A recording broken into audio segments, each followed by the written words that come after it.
Hello, friends. Good day and welcome to you all. My name is Vivek. I am from the 2002 3 years LL.B batch of SDM Law College. Over the past 18 years, I have worked in three countries as a litigator, corporate and intellectual property laws attorney within law firms as well as within in house legal teams. I am presently based in the Kingdom of Bahrain as part of a legal team handling legal affairs of certain privately owned business units spread across about 20 countries in the Middle East, North Africa, Europe, and North America. Now, I've prepared a few slides for today's presentation, not many, maybe about three or four, and you should see them on the main screen in front of you. And I will keep them on there for the duration of the webinar so that you can see the topics that I will cover and how one topic leads to the next. So that's the list of contents. So let's start, friends. Due to the vastness and complexity of the topic of mergers and acquisitions, I intend for this webinar to be the first among a series of at least two webinars. Since the 20 or so minutes that I have been allotted is, I feel, way too short to provide you with even a general overview of mergers and acquisitions. So I will focus in this part one on the meaning of the phrase, try to explain why this is an important area not just in law practice but also in corporate finance and the international flow of huge sums of investments, and lastly provide you with some real life examples. While this is a very important part of legal practice in the transactional corporate world that some of us lawyers live in, none of this is really covered in law schools, and unfortunately, this is a field that young practitioners must pick up through exposure and experience during their work.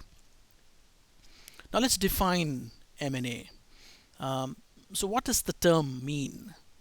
At its simplest, it is a consolidation of companies or companies buying and selling each other. Simple, isn't it?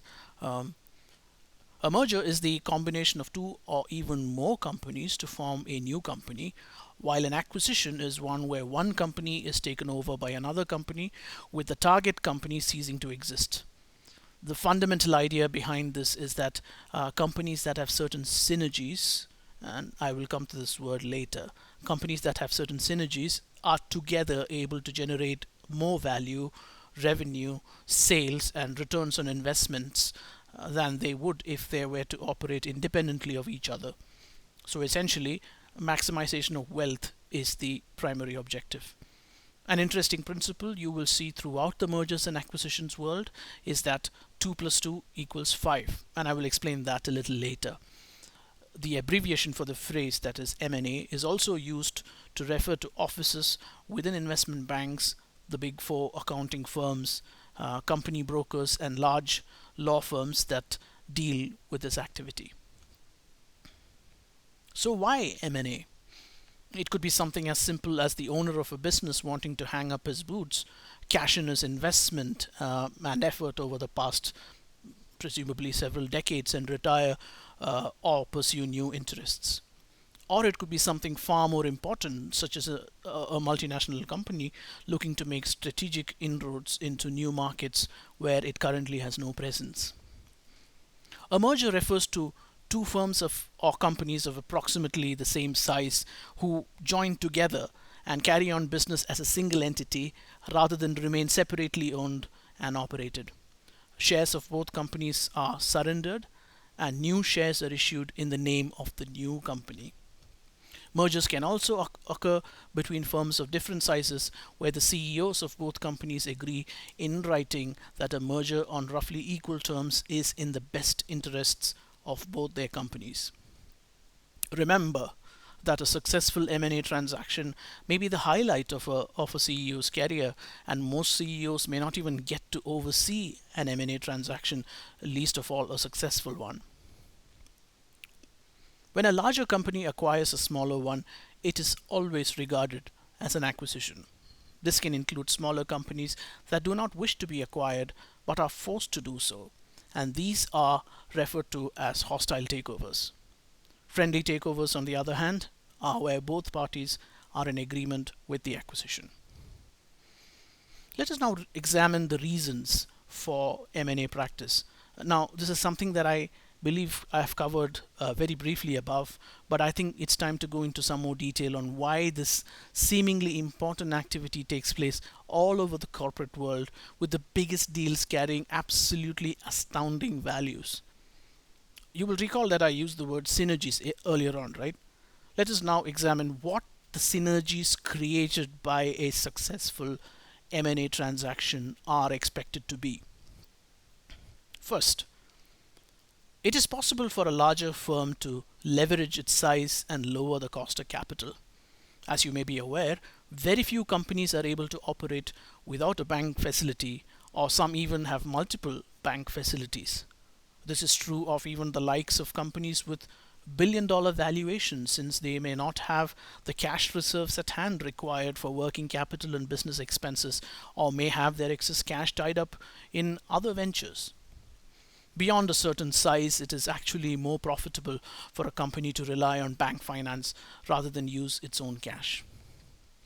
Larger the size of the firm, better the terms that it is able to negotiate with bankers, and this may be in the form of lower interest rates, higher overdraft facilities, and more flexibility in terms of repayment, as well as access to more niche financial instruments. Second, economies of scale, which mean that the higher volume of business activity is able to generate lower per unit cost, which benefits the firm's bottom line and boosts revenues and profit.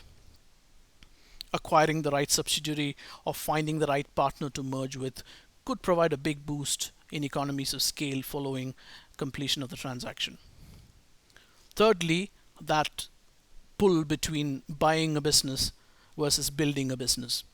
It helps the acquiring firm in quickly diversifying its portfolio to different markets and product lines that offer higher growth without relying on the slow form of organic growth, which is where a company builds by itself from scratch the required business and product presence in the target market. Let's take an example. If a company located in India sees potential in selling a product or service in Sri Lanka, it has two options available with it. The first option would be to grow organically. This could take time. There could be several setbacks along the way. And remember that the whole organic growth model has been called into question in a business scenario where deals happen at lightning speed. Hence, the second option and the real option here for the Indian company, is to acquire a suitably sized firm already present in Sri Lanka and thus get a big head start in having ready access to established local business licenses, human resources, the necessary products, and the right partnerships. Fourth is a synergy that, from a point of view of employees, is probably going to sound slightly discouraging, but M&A activity unfortunately enables employers to cut jobs, especially from accounting, marketing, and other departments, and merge functions due to the available larger pool of talent within the organization. The job cuts may also include the CEO of the acquired company. Now, staff cuts enable the merged company to significantly reduce operating costs. The fifth synergy is obtaining new technology. To remain competitive, firms need to constantly develop and bring to market the latest technologies. This is especially true of new age technology companies that may not have the luxury of waiting for years and investing millions of dollars in building products from scratch. Given the option of acquiring a smaller company with the technologies that the acquiring company seeks, could give them a competitive edge and bigger profits in their market. Sixth, there could be instances where a target is undervalued, not for structural reasons, but due to temporary market forces, and this target firm has a product, service, or technology which is attractive to a bigger acquirer. Considering this attractive valuation itself may encourage the bigger player to acquire the smaller firm. The seventh synergy is one that I may have again partly covered earlier, but as a general principle, companies buy other companies to reach new markets to grow revenues, profit, and stature. A successful M&A transaction could expand the firm's marketing and distribution capabilities, giving them new business opportunities. A company with a successful M&A track record could also experience an increased stature within the investment community, and thus provided access to niche sources of capital and on terms that may be unavailable to firms which may be larger but which do not have an established M&A track record or policy. Eighth and last, some M&A transactions are focused towards tax saving opportunities. Now, this is a complex area and generally applies to large multinational companies looking to acquire operations spanning multiple jurisdictions, and hence really outside the scope of this introductory webinar. But it is important to know that tax considerations could form a vital factor in M&A transactions. So we can see that these synergies in an M&A transaction act as force multipliers for the combined business. And this is important, the idea being that the combined structure resulting from a successful transaction is greater than the sum of its parts. Hence, 2 plus 2 equals 5. Let us now move on to discuss briefly the types of mergers and the types of acquisitions. Let us look at the types of mergers. Mergers can be of the following types. Horizontal merger, where two firms who are direct competitors of each other, sharing the same markets and the same lines of product, come together. For example, the merger between Daimler-Benz and Chrysler, both were automobile manufacturers. Mergers could be vertical, which means that customer merging with a supplier or a supplier merging with a subcontractor. For example, a tire manufacturer merging with a manufacturer of wheel rims, or an ice cream supplier merging with a producer of ice cream cones. And finally, a conglomeration, which involves a merger of two companies that have no common business interests. Now let's discuss the types of acquisition. So since acquisition involves one firm purchasing another, there is no exchange of shares or consolidation as a new company altogether. The acquirer can buy the target company in cash, shares, or a combination of cash and shares. A common form of acquisition, found usually in lower value transactions, is an asset purchase where the acquirer acquires all the assets of the target company. This results in the acquired company becoming a shell, which will eventually be liquidated or enter another business field. A very interesting type of acquisition, which is relatively less common, is what we can call a reverse merger.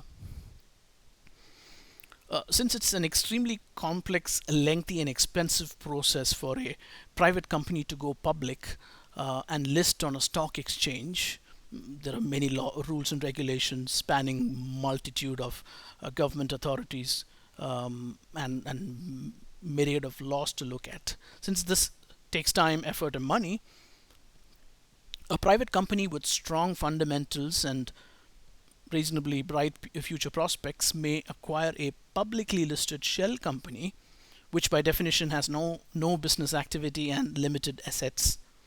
The aim of the private company is to merge into the public company, and together they become a new public company which will have shares tradable on the stock market in a relatively short period of time. Now let's discuss who the main players are in the M&A field. This should really start with what roles they play and at various stages of the transaction. So at a minimum, you have business brokers, investment bankers, and large law firms. There are many others, several others, but we will cover them in subsequent discussions. Business brokers and investment bankers perform essentially the same function, but business brokers tend to concentrate on the lower end of the M&A market, while investment bankers tend to be more focused on the upper end.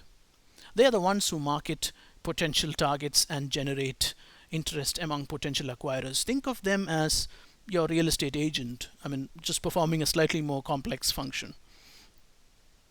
Anybody wishing to sell a business may approach a broker or banker who will support the seller in putting together what is called a seller's memorandum or a confidential information memorandum. For small companies, this could be a document that spans a handful of pages, and for sellers with more complex businesses, this could turn out to be an entire book. To measure interest in the market for a seller who may not be comfortable disclosing their identity, the broker or the banker may also put together what you call a teaser document, which will provide some basic information about the seller without disclosing any identifying information, and this is designed to invite interest from the market. Parties seeking information will be required to sign a non-disclosure agreement. Prospective buyers would then need to go through a series of steps, each step progressing towards further cementing of the transaction. So, what type of work is involved in a typical M&A deal? We'll discuss it at a very general level because this is an introductory webinar. A lot of study needs to go into start to examine in depth the systems and practices of the seller, since they will all need to be integrated with those of the buyer. Depending on the size and complexity of a transaction, this could span several months or even a couple of years, conducting on-site as well as off-site research, several rounds of meetings with members of the accounting team, the IT team, the legal team, the human resources teams, the operations teams, sales, marketing, and business development teams, and all mid and back office support teams. Review of the various corporate governance and compliance policies, contracting policies, banking mandates, real estate ownership and terms of leases that the seller may have entered into and which need to be transferred to the buyer, employment contracts which the seller may have entered into and which need to be again transferred to the buyer, employment contracts. We covered employment contracts. This is only a small list, and the list is quite large, and a full list could literally span several pages. Now, when we talk of M&A transactions, let's examine in slightly more detail the role of lawyers. Once interest has been established on both the side of the buyer and the seller, typically the seller would either directly or through the broker or banker instruct a firm of corporate lawyers that specialize in M&A transactions. Lawyers will help in performing a due diligence of the target business, draft the necessary contracts, which include sale and purchase agreements, shareholder agreements, memorandum and articles of association, intellectual property assignment, and other documents, trademark licensing contracts, transfer of key supplier and vendor contracts, preparing a list of material contracts, including key contracts without which the target is unable to function, as these will need to be separately assigned or transferred to the buyer, so that you do all of these studies and prepare a detailed written report to the buyer, so that they are able to look at the entire deal in overall terms, so that they can form an informed decision. Lawyers will also review in detail applicable company laws and regulations, taxation laws, any cross-border implications of the transaction, and advise their client in writing on potential issues and how those issues may be overcome. M&A lawyers will also typically advise their clients on the feasibility of going ahead with the transaction, given that the lawyers are usually the ones who have the most intimate knowledge of the transaction, the nature of the business of the seller, and the legalities involved. Parties in a transaction highly regard the advice of skilled M&A counsel. Sellers who are to be acquired typically do not instruct specialist M&A lawyers and may instead rely on their own in-house general practitioner lawyers, because they have an interest in concluding the deal quickly and not incur extra time or expense. This is usually done for cost considerations, but it is definitely something I would not recommend. It's definitely something I wouldn't recommend, because the seller will still require important, valuable advice on structuring the deal in a manner that is most advantageous to them. They should know how to handle liabilities and risk, cap any future commitments, carefully review liability and indemnity obligations, and generally protect their interests. And lastly, they also need to ensure that they are not overwhelmed by the formidable investment banking and legal teams on the seller side. Experienced M&A lawyers are typically best placed to provide the support compared to general practitioners. On a personal note, I'm currently in the closing stages of a relatively large M&A transaction where a multinational company is buying a majority stake in one of our business divisions. It has taken nearly 2 years and literally hundreds of hours of my time, as well as those of my colleagues, with one of the big four accounting firms, business process consultants, many of them involved, as well as an international law firm with a specialist M&A department. M&A practice, as you may have gathered from this discussion, is a very sought after skill amongst lawyers and typically takes several years of sustained practice and exposure to diverse forms of complex, high value corporate transactions to reach anywhere near an acceptable skill and level of proficiency. M&A lawyers are always in extremely high demand by the highest paying employers, such as multinational technology companies, who tend to be big acquisition proponents, investment banks, hedge funds, and private equity firms. Definitely something to keep in mind for all of you. To get an idea of why M&A transactions are so critical in the corporate world, you only need to look at some of the big ones, and let's look at some of them. So, the first and the largest transaction was the UK Vodafone Group's acquisition of a German telecoms giant in 2000. I forget the name of the target, for about $181 billion. This is the largest M&A deal in history, by the way. Unfortunately, this deal turned out to be a massive failure for Vodafone, which had to write off several $billion worth of acquired assets.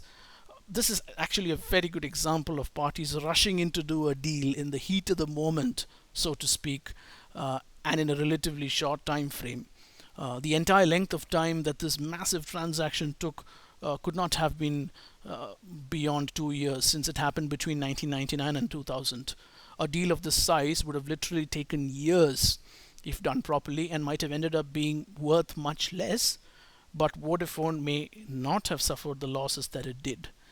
Always take it slow and careful is key. Secondly, AOL, America Online's acquisition of Time Warner for $165 billion in the year 2000. This was the result of AOL's decision to build a massive media presence. AOL was already a hugely successful technology and internet company with a massive market share, and it was looking to expand into publishing, entertainment, and news, in which Time Warner was dominant. Now, the synergies that were expected to be generated by this massive deal unfortunately did not materialize, as there were irreconcilable differences in company culture and management style between the two firms. It also did not help that the dot-com bust of the early 2000s and the recession that followed depressed the value of AOL shares. This is an interesting case study of an acquisition that was ultimately walked back, with AOL and Time Warner deciding to split up and operate as independent companies. Then comes Dow Chemicals' acquisition of DuPont in 2017 for $130 billion. This deal was completed in 2017, and the combined company took on a new name and created 3 separate divisions: agriculture, material science, and specialty products. At the time of the acquisition, the parties had already calibrated a strategy to spin off in future into separate companies. In 2019, the newly created company split into 3 distinct companies, with Dow Chemical being a commodity chemical company, DuPont being a specialty chemical maker, and Corteva being an agricultural company that produces seeds and agricultural chemicals. We've talked about 3 cases of acquisitions. Now let us look at a couple of cases of mergers. What comes to mind is the merger of Heinz and Kraft Foods in 2015 for $100 billion. The intention was to create the 5th largest food and drink company in the world.